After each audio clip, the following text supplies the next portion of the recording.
नमस्कार दोस्तों, GKNaukri.com में आपका स्वागत है। हम संस्कृत में वर्ण व्यवस्था पढ़ रहे थे। हम वर्ण का मतलब होता है दोस्तों भाषा में ध्वनि की वह छोटी से छोटी इकाई, भाषा में ध्वनि की वह छोटी से छोटी इकाई जिसको हम और अधिक विभाजित नहीं कर सकते। हमने सामान्य चर्चा कर ली थी। अब आगे चलते हैं। अच संस्कृत में जहां जहां अच बोलेंगे हम व्याकरण पढ़ते समय, उसका मतलब होगा स्वर, और हल का मतलब होगा व्यंजन। अच जिसका मतलब अच अंत, जिसके अंत में स्वर होगा, अच जिसके अंत में होगा वो अच होगा, स्वर होगा। और हल जिसके अंत में हलंत होगा, मतलब वो क्या होगा, हल, उसे हिंदी में क्या कहेंगे, व्यंजन। और जहां हम अल पढ़ेंगे उसका मतलब वर्ण होगा, मतलब स्वर और व्यंजन दोनों। अब अगर हम बात करेंगे अ वर्ण की, अ वर्ण में दोस्तों अ और आ दोनों को सम्मिलित किया जाता है। यदि हम बात करते हैं अदंत, अदंत, यदि अदंत बोल दिया तो उसमें केवल और केवल अ की गिनती की जाएगी। और उसके बाद यदि हम आदंत बोलेंगे, आदंत का मतलब होगा केवल आ। ठीक है दोस्तों। यदि ई वर्ण बोला जाता है, छोटा ई वर्ण बोला जाता है, ई और ई दोनों पढ़ा जाएगा। यदि ईदंत बोल दिया तो छोटा ई आएगा, और ईदंत बोल दिया तो केवल बड़ा ई पढ़ा जाएगा। ऐसे ही दोस्तों यदि हम चकार बोलते हैं तो चकार का मतलब होगा हलंत च। ठीक है। ककार बोल दिया तो उसका मतलब होगा क। यदि पकार बोलेंगे तो उसका मतलब होगा हलंत प।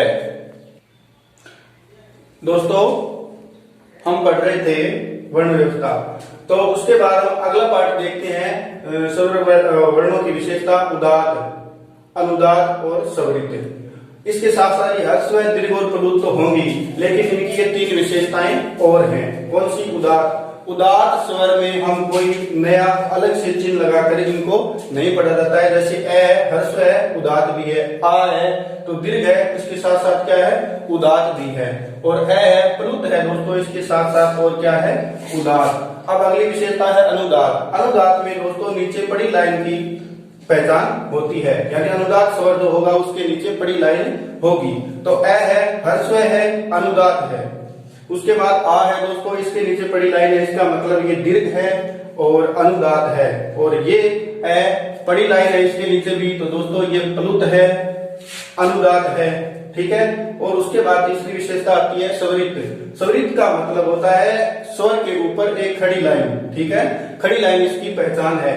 तो अ स्वरित है, ह्रस्व है, आ स्वरित भी है दोस्तों और दीर्घ भी है। आगे अ है, प्लुत के साथ साथ क्या है, स्वरित। और इन सब की एक विशेषता और है अनुनासिक, मतलब ये नासिका के साथ नहीं बोले जाते। इनका उच्चारण स्थान है वो अनुनासिक है, यानी इसके अंदर नासिका के साथ इसको नहीं बोला जाएगा। अगली विशेषता है दोस्तों अनुनासिक, यानी ये ऊपर वाली विशेषताएं सारी होगी, इनके अलावा उसमें क्या होगा, अनुनासिका होगा, यानी उच्चारण स्थान में नासिका के साथ, नासिका सहित इनको बोला जाएगा। दोस्तों अ है, इसके ऊपर अनुस्वार है, इसका मतलब ये अनुनासिक है, यानी नासिका सहित बोला जाएगा। इसके साथ साथ क्या है, उदात्त है, ह्रस्व भी है, आ है, दीर्घ है, उदात्त है और नासिका सहित बोला जाएगा, तो क्या है, अनुनासिक। और आगे क्या आ गया, ए प्लुत है दोस्तों, उदात्त है, इसके साथ साथ क्या है, अनुनासिक, यानी नासिका सहित बोला जाएगा। अनुदात्त ए है, नीचे पड़ी लाइन भी आएगी, ऊपर अनुस्वार आएगा, इसका मतलब अनुदात्त है, ह्रस्व है और उसके साथ साथ क्या है, अनुनासिक है, क्योंकि इसके ऊपर लगा हुआ है अनुस्वार, तो ये नासिका सहित बोला जाएगा। आ है दोस्तों, दीर्घ है, अनुदात्त है और अनुनासिक भी है। अ है, प्लुत है, अनुदात्त है, अनुनासिक है। ठीक है। इसी प्रकार स्वरित, तो अ है, ऊपर अनुस्वार है, इसका मतलब ये स्वरित है, स्वरित के साथ साथ अनुनासिक है और क्या है, ह्रस्व है। आगे दोस्तों आ के ऊपर अनुस्वार है और खड़ी लाइन भी है, तो स्वरित है, दीर्घ है, इसके साथ साथ क्या है, अनुनासिक। अ है दोस्तों, प्लुत है, ऊपर अनुस्वार है, इसका मतलब ये क्या है, अनुनासिक है, प्लुत है और इसके साथ साथ क्या है, स्वरित। और आगे दोस्तों यदि हम पढ़ेंगे केवल अ, तो अ के दोस्तों ये सब मिलाकर 18 भेद हो जाते हैं।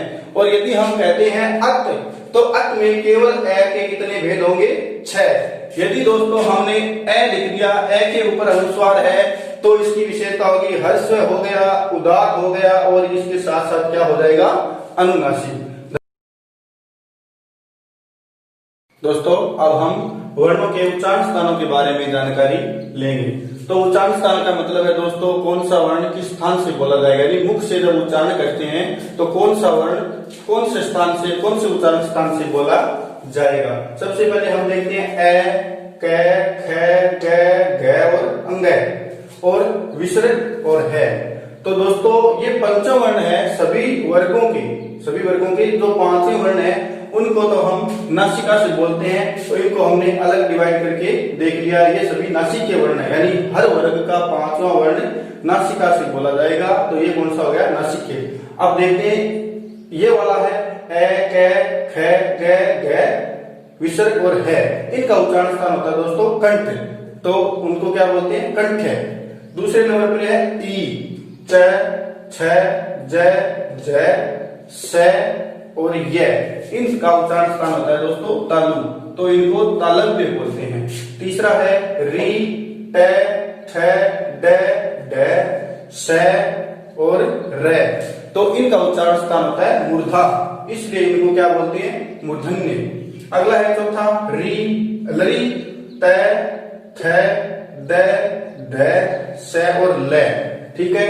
तो इनका उच्चारण स्थान है दोस्तों दंत, तो इनको बोला जाता है दंते। अपना पांचवा है उ, प, फ, ब, भ और उपपद्य मानिए, जिनके पहले क्या लगा हुआ है? आधा विसर्ग, प और फ के, तो इनका उच्चारण स्थान है ओष्ठ, इनको क्या बोलते हैं? ओष्ठ। अगला है व, तो व का दंत और ओष्ठ दोनों से बोला जाता है, इसलिए क्या बोलते हैं? दंतोष्ठ। ए और ए का उच्चारण स्थान होता है दोस्तों कंठ और तालु। ओ और औ का उच्चारण स्थान है कंठ और ओष्ठ दोनों, तो इनको क्या बोलते हैं? कंठोष्टम।